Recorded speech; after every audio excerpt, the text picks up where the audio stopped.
Assalamualaikum warahmatullahi wabarakatuh. Good afternoon, ladies and gentlemen. I appreciate your time and your considerations. Wonderful to have you here today. Permit me to present myself. Hi, I'm Popi Sopiah. I'm a lecturer at the Universitas Pendidikan Indonesia. Please allow me to share my findings from a narrative review of Indonesian herb medicine for hypertension. Hypertension is still a problem today.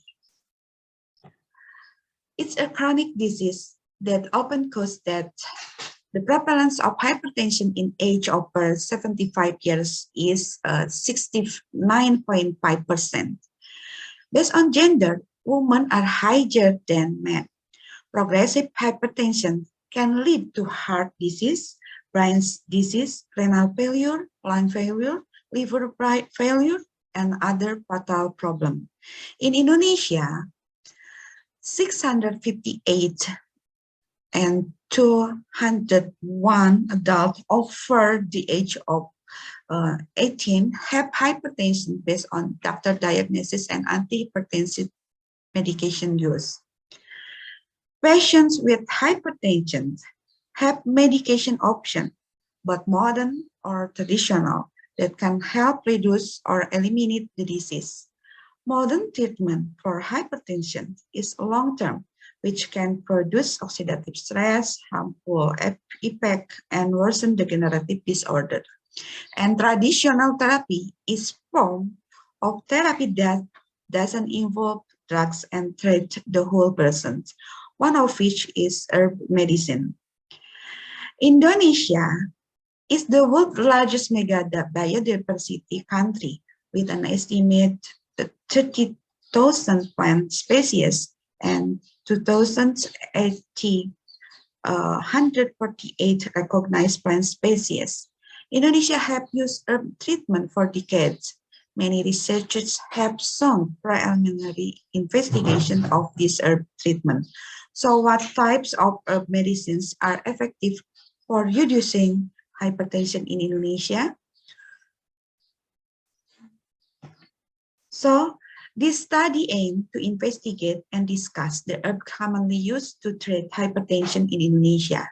Study design, a narrative review was used. The instrument used in the research are Popi Sopiah, Mendeley, and Microsoft Excel. The researcher has a literature search strategy using the Popi Sopiah app to filter the Scopus, Crossref, and Google Scholar database. The keywords used are hypertension, herb medicine, or traditional medicine, and Indonesia. Time limited from January 1st, 2011 to December 31st, 2021. Article excerpts were not full text in the form of indexing, proceeding, thesis, and book chapter. In language other than Indonesian and English, not experimental or trial articles and duplicate.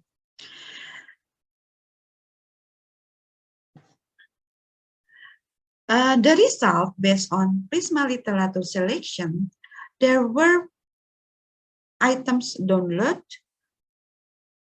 401 and 162 were checked for duplicates, and another 112 had their full text Indonesian and English version review for relevance. The final number of article used for comprehensive literature review was 56 of the total.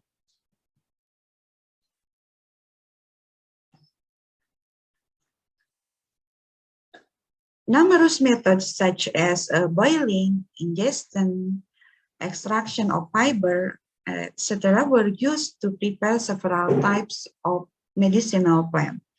Herb plants demonstrated efficacy for lowering blood pressure in response to a number of variables, including physical activity, dietary habits, such as the consumption of fast food, or the presence of hypertension food components.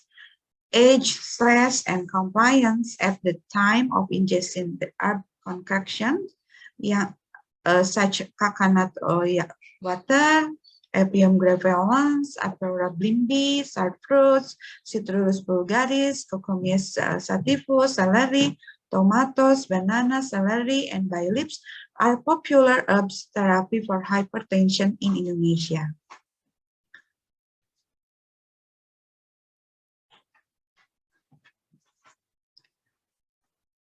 This study concludes that the use of Indonesian herb medicine in the treatment of hypertension is effective and is gaining popularity in the medicinal literature. Hopefully, this overview will aid future empirical studies in the location causal relationship. Finally, I appreciate for taking the time to listen, and I hope that the information we've shared proves useful to everyone involved. Please accept my greeting of peace and mercy. Wassalamualaikum warahmatullahi wabarakatuh.